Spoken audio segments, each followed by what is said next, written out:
नमस्कार, CSK news में आपका स्वागत है। आ चुके हैं 4 नवंबर। फटाफट ब्रेकिंग न्यूज निकल के आ रही है, एक एक करके आपको विस्तार से बताएंगे। तो दोस्तों, पहली सबसे बड़ी खबर निकल के आई है। आपको बता दें, आखिरकार भारत ने कतर को सिखाया सबक। 24 घंटे के अंदर घुटने पर आया पूरा का पूरा कतर। अब गिड़गिड़ाने लगा भारत के सामने। कहा, फिलहाल हमारी कोई ऐसी मंशा नहीं थी।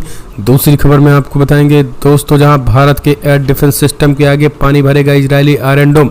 चाइना और पाकिस्तान के छूटेंगे पसीने सीमा पर तैनात। तीसरी खबर में आपको बताएंगे दोस्तों, जहां आखिरकार हिजबुल्लाह चीफ नसरुल्लाह ने दी इजरायल और अमेरिका को धमकी, जंग में कूदा। कहा, अब कयामत वाली रात आएगी, इजरायली और यहूदियों को चुन चुन कर मारेंगे। अगली खबर में आपको बताएंगे दोस्तों, जहां बिग ब्रेकिंग निकल के आई। विदेश मंत्री एस जयशंकर ने 7 अक्टूबर को माना था आतंकी घटना। साथ ही गिनाई फिलिस्तीनियों की परेशानियों को भी उन्होंने मेंशन किया। ये भी हम आपको बताएंगे।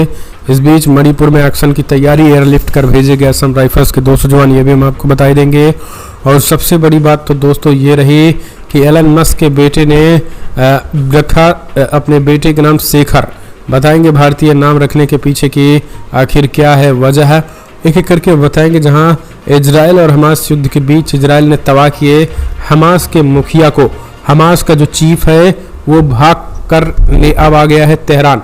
जी हाँ, दरअसल ईरान की राजधानी तेहरान आ गया है, मार के भगा दिया है। इजरायली सैनिकों ने कब्जा करना शुरू कर दिया है।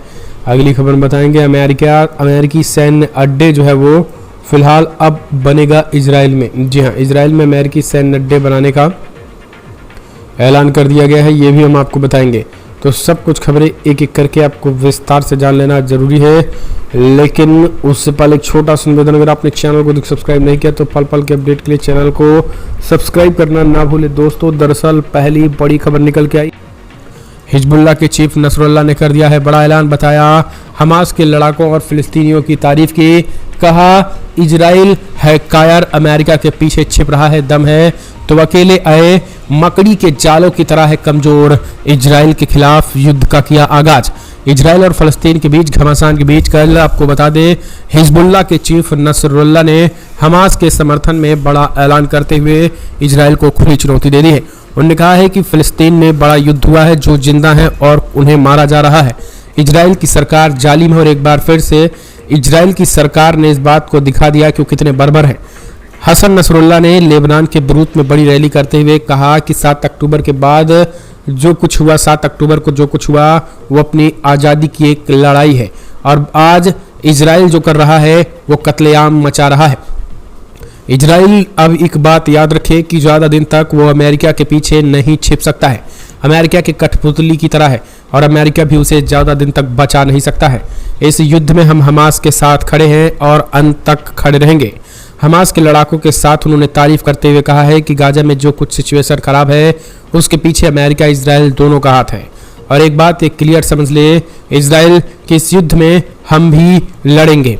हिजबुल्लाह के विरोध में बड़ी रैली के दौरान जो है उन्होंने स्पष्ट कहा कि फिलिस्तीनियों पर अत्याचार बर्दाश्त नहीं किया जाएगा और इस युद्ध में हिजबुल्लाह हर संभव हमास का मदद करेगा। फिलिस्तीन वासियों के साथ है और इस आज़ादी की लड़ाई में भी हम साथ हैं। तो उन्होंने कई बड़ी बातें कही हैं और इजराइल को चेतावनी दी है। एक और खबर निकल के आई है दोस्तों, इजरायली सैनिक धड़ाधड़ मारे जा रहे हैं। कल एक बार फिर से अचानक सुरंगों से निकलकर अटैक कर दिया, जिनमें से कल कई सेना मारे गए। 5 से 7 मार्कवा टैंक भी हुए तबाह। जी हाँ दोस्तों, आप इस बात को जानकर हैरान हो जाएंगे कि ऊपर इजराइल की मार्कवा टैंक और नीचे जस्ट नीचे बारूदी सुरंग, और बारूदी सुरंग से अचानक निकलते हैं हमास के लड़ाके और उस रॉकेट को जो है वो बाकायदा पैदल समझिए, पैदल जाकर के उस मार्कवा टैंक पर रखते हैं और भाग लेते हैं। वीडियो भी वायरल हुआ है जिसमें सीधे तौर पर धड़ाम हो जाता है, यानी मार्कवा टैंक उड़ जाता है और फिर रॉकेट से एक और हमला करते हैं जिसमें दूसरा मार्कवा टैंक तबाह हो जाता है। इस वीडियो को देख करके दुनिया का हर कोई व्यक्ति गाजा में फिलिस्तीनी और हमास के लड़ाकों को पूरी तरीके से उनका समर्थन कर रहा है। और आपको बता दें, इस भीषण अटैक में इजरायली सेना को जबरदस्त क्षति पहुंच रही है और ये युद्ध भी हारता हुआ दिखाई दे रहा है। एक और अपडेट निकल के आई है, हारता हुआ युद्ध अब पूरी तरीके से बैकफुट पर इजरायली सेना। अमेरिकी सेना को बुलाया, अमेरिकी सेना बना रही है इजराइल में अब अपने सैन्य अड्डे। जी हाँ, दरअसल आपको बता दें, दुनिया भर के मुस्लिम देश जिस तरीके से एकजुट हो रहे हैं, इसको देखते हुए अब इजराइल की घिघी बच गई है। इजराइल को इस बात का डर सता रहा है कि कहीं एकजुट होकर इजराइल पर अटैक न कर दिया जाए। इसी के कारण अब अमेरिकी सैन्य बेस जो है वो इजराइल में तैयार किए जा रहे हैं। कल पहुंचे थे अमेरिकी विदेश मंत्री एंटनी ब्लिंकन, जिनके पहुंचने के बाद ये ऐलान किया गया है कि अब उनको इजराइल को और मदद किया जाएगा। इतना ही नहीं, इजराइल को मदद के साथ साथ बड़े पैमाने पर खास करके इजराइल की सेना की मदद के लिए अमेरिकी सैन्य बेस भी इजराइल में तैनात किया जाएगा। तो किस तरीके से जो है वो चीज़ें ये देखने को मिली थी, क्योंकि अभी हाल ही में हमास ने कहा कि अभी और बोरों में भर भर के इजरायली सैनिकों को भेजेंगे। एक और खबर निकल के आई है, फिलहाल अमेरिका को इजराइल के जैसे ही किया समर्थन सैन्य बेस का ऐलान, उनकी सैन्य अड्डों पर हुआ भीषण अटैक सीरिया के उत्तरी प्रांत में। जी हाँ दोस्तों, हमने आपको कुछ दिन पहले बताया था कि सीरिया की सरकार ने अब अमेरिकी सैन्य बेस को तत्काल सीरिया में खत्म करके सेना को लौटने का ऑर्डर दे दिया था, लेकिन उसके बावजूद अमेरिका अभी भी टसक नहीं रहा है। यानी अमेरिका के कानों में जू तक नहीं रहेगा और उन्होंने अपने किसी भी सैनिकों को जाने से कुछ नहीं कहा। अब सीरिया को यही कारण है कि सीरिया के उत्तरी प्रांत हसाका में एक बार फिर से जो है वो कल शुक्रवार आधी रात को अमेरिकी सैन्य अड्डे पर भीषण अटैक हुआ, जिसमें कहा जा रहा है कि वहां के जो अमेरिकी जो सैन्य अड्डे थे वहां बड़ी क्षति पहुंची है और कुछ सैनिकों के मारे जाने की भी खबर निकल के आई है। हालांकि अभी अचानक हुए इस हमले में सैन्य अड्डों पर हमला कौन किया है, ईरानी मिलिशियाई किया है, सीरिया में कहां कौन किया है, इसकी कोई जानकारी नहीं आई है। लेकिन खबर जो निकल के आई वो यही है कि फिलहाल सीरिया के उत्तरी पूर्वी प्रांत में अमेरिकी सैन्य अड्डों पर भीषण अटैक हुआ है। तो जी एक तरीके से बड़ी खबर। एक और अपडेट निकल के आई है दोस्तों, बिग ब्रेकिंग, जहां इजराइल पर अब एक बार फिर से हमास के लड़ाकों ने किया मलबेर से हमला। दरअसल इजरायली सुरक्षा साइबर सुरक्षा कंपनी सिक्योरिटी जोस द्वारा की गई जांच में इजराइल में एक नए प्रकार का मलबेर अटैक हुआ है, जो कंप्यूटर सिस्टम को मिटाने और उन्हें निष्क्रिय करने की क्षमता रखता है। ऐसा माना जा रहा है कि इसका उपयोग हमास के लड़ाके या इससे जुड़े काम करने वाले अन्य हैकर्स द्वारा किया जा रहा है। ये मलबेर कई इजरायली कॉर्पोरेटर नेटवर्क में खोजा गया है, जहां भी ये मिला वहां काफी नुकसान हुआ। बीबी लाइनक्स वाइपर नामक मलवेयर लाइनक्स ऑपरेटिंग सिस्टम को महत्वपूर्ण फाइलों को मिटा दिया जाता है या खराब कर दिया जाता है। खास बात यह है कि बीबी शब्द प्रधानमंत्री बेंजामिन नेतन्याहू के उपनाम से मिला जुला है, जिसे मलवेयर के भीतर कोड किया जाता है। और यही कारण है कि यहाँ पर अब इजरायली सेना कई ऐसी साइटें हैं जिसे एक्सेस नहीं कर पा रही है। एक और खबर निकल के आई है दोस्तों, जहां तुर्की में कल हुई है बड़ी बैठक। तुर्की राज्यों के एक संगठन के रूप में हम जो स्थिति लेंगे वह अन्य संगठनों के लिए एक मिसाल स्थापित करेगी। दरअसल आपको बता दें, तुर्की के राष्ट्रपति ने एक बड़ा बयान दिया है।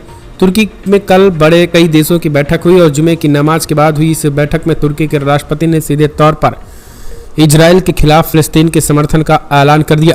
उन्होंने कहा है कि इजराइल ने जो कुछ किया वो सब माफ़ी है अगर आज सीज फायर कर दिया जाए तो, लेकिन अगर सीज फायर नहीं हुआ अगले 24 से 48 घंटे तक तो कभी भी हम इस जंग में कूद सकते हैं।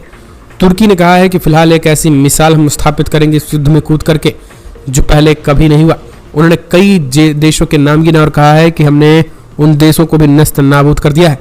तुर्की में कल कई देशों के राष्ट्राध्यक्ष पहुंचे थे। एक और अपडेट, बहरीन ने तोड़े इजराइल से रिश्ते, अमेरिका को भी दिया झटका। गाजा पर हो रहे हमलों के विरोध में बहरीन ने इजराइल से अपने एम्बेसडर को वापस बुला लिया। बहरीन की संसद के बयान के अनुसार बहरीन ने इजराइल से सभी संसदीय रिश्ते तोड़ दिए और इजरायली एम्बेसडर रिटर्न नाहन देश छोड़ रहे हैं। बहरीन ने इजराइल के साथ अपने आर्थिक रिश्ते भी रोक दिए। अगस्त 2023 में ही बहरीन और इजराइल ने एक डील के तहत रिश्ते बहाल किए। पिछले कुछ सालों में बहरीन, सूडान, मोरक्को और रबात जैसे देश जो है वाहनों और आर्थिक सैन्य सहयोग बढ़ाने के लिए आगे बढ़े। रिश्ते सामान्य और अमेरिका द्वारा कराई गई पीस डील के बाद हुआ है। एक और खबर निकल के आई है दोस्तों, इजराइल को अमेरिकी सदन ने 14 अरब डॉलर की सहायता राशि पारित कर दी है।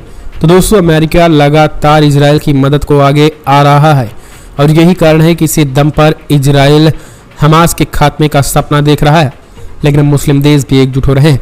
एक और अपडेट, हमास नेता इस्माइल हानी है तेहरान में स्थानांतरित किया गया, देखता रह गया इजराइल। दरअसल इजरायली रक्षा बल ने इजराइल में हमास के चीफ, गाजा में हमास के चीफ को फिलहाल राजनीतिक नेता जो कि इस्माइल हानी है उन्हें खत्म करने की बात कह रहा था, लेकिन अब उन्हें खबर निकल के आई है कि ईरान में भेज दिया गया तेहरान में। आईडीएफ ने कहा कि हानी एक निजी बिजनेस जेट से तेहरान पहुंचे। ये कदम उन रिपोर्ट के सामने आने के बाद आया है। इजराइल हमास की कैद में बंद कैदियों के बदले हमास नेताओं को गाजा खाली करने की अनुमति देने पर विचार कर रहा है। आपको बता दें ये चीजें देखने को मिली। एक और खबर निकल के आई है। फिलहाल इजराइल ने गाजा को घेरा, हमले को तैयार पर नेतन्याहू मनाने पहुंचे ब्लिंकन। हमने आपको बताया कि कैसे पहुंचे हैं, लेकिन कुछ होने वाला नहीं है क्योंकि सिचुएशन इनसे आउट ऑफ कंट्रोल हो चुकी है। एक और खबर निकल के आई है। दोस्तों, बीजेपी से पैसे लेकर चुनाव लड़ती है AIMIM। राहुल के दावों पर भड़के ओवैसी, बोले मेरा नाम और दाढ़ी की वजह से मुझे टारगेट किया जा रहा है। AIMIM चीफ असद ओवैसी ने गुरुवार को कांग्रेस नेता राहुल गांधी के आरोप का जवाब दिया। AIMIM चीफ ने भाजपा से कहा कि पैसे लेती है और विभिन्न राज्यों में कांग्रेस के खिलाफ उम्मीदवार उतारती है। ओवैसी ने आरोप लगाया कि राहुल गांधी ने उनकी धार्मिक पहचान के प्रति नफरत के कारण उन पर ऐसा आरोप लगाया है। AIMIM प्रमुख ने हैदराबाद में एक सार्वजनिक रैली के दौरान कहा है कि राहुल गांधी, आप ये आरोप इसलिए लगाते हैं क्योंकि मेरा नाम असदुद्दीन ओवैसी है, क्योंकि मेरे चेहरे पर दाढ़ी है और मैं टोपी पहनता हूं, इसलिए आप मेरे खिलाफ पैसे लेने का आरोप लगाते हैं। आप इस नाम के खिलाफ आपकी नफरत और आपकी दाढ़ी और टोपी पहनने वालों के खिलाफ भी नफरत है, इसलिए आप आरोप लगाते हैं। राहुल गांधी ने बुधवार को तेलंगाना के कवलकुर्थी में चुनावी रैली के दौरान AIMIM पर यह आरोप लगाया था। अब इस बीच ओवैसी ने कहा कि क्या तुमने अमेठी में बीजेपी से हारने के लिए पैसे लिए थे? क्या मैं जहां जहां कांग्रेस हारती है वहां आपने उनसे पैसे लिए थे? इस तरीके का उन्होंने आरोप लगाया। एक और अपडेट निकल के आई है। दोस्तों, जहां CM बनने को मैं भी तैयार, कर्नाटका में नाटक के बीच अब मल्लिकार्जुन खड़गे के बेटे ने भी ठोक दिया दावा। दरअसल कर्नाटका में CM की कुर्सी के लिए चल रहे नाटक खत्म होने का नाम नहीं ले रहा। अब कांग्रेस के सत्ता में आने के बाद मुख्यमंत्री पद को लेकर खींचतान मची है। ताजा घटनाक्रम कांग्रेस के मुखिया मल्लिकार्जुन खड़गे के बेटे प्रियांक खड़गे के दिए गए बयान के बाद हुआ है। तो दोस्तों, इस तरीके की खबर निकल के आई है। हालांकि आपको बता दें, कांग्रेस पार्टी का कहना है कि सब कुछ ठीक है। भारतीय जनता पार्टी पूरी तरीके से माहौल खराब कर रही है और क्योंकि बीजेपी को पता है वो जा रहे हैं। एक और अपडेट निकल के आई है। दोस्तों, अगली खबर आपको बता दें, जहां आखिरकार आजम खान की आखिरी उम्मीद भी खत्म, जौहर यूनिवर्सिटी को टेक ओवर करेगी योगी सरकार। यूपी सरकार की ओर से जौहर अली ट्रस्ट को हफ्ते भर में रामपुर पब्लिक स्कूल खाली करने का नोटिस भेजा गया। समाजवादी पार्टी के वरिष्ठ नेता आजम खान इस ट्रस्ट के अध्यक्ष हैं। नोटिस में समाजवादी पार्टी ऑफिस भी खाली करने को कहा गया है। अब इस पर यूपी सरकार का कब्जा है। रामपुर के DM की जांच के बाद सरकार ने यह फैसला लिया है। जांच में पाया गया है कि आजम खान ने अपने प्रभाव का इस्तेमाल कर गैर कानूनी तरीके से जमीन लीज पर ली थी। योगी सरकार ने कैबिनेट की बैठक के बाद इस लीज को रद्द कर दिया था। मौलाना अली जौहर यूनिवर्सिटी आजम खान का ड्रीम प्रोजेक्ट माना जाता है और उनके लिए फिर नियम कानून को ताक पर रखकर इसे बचाने के आरोप लगते रहे। रामपुर में बने इस यूनिवर्सिटी के वो आजीवन चांसलर भी हैं।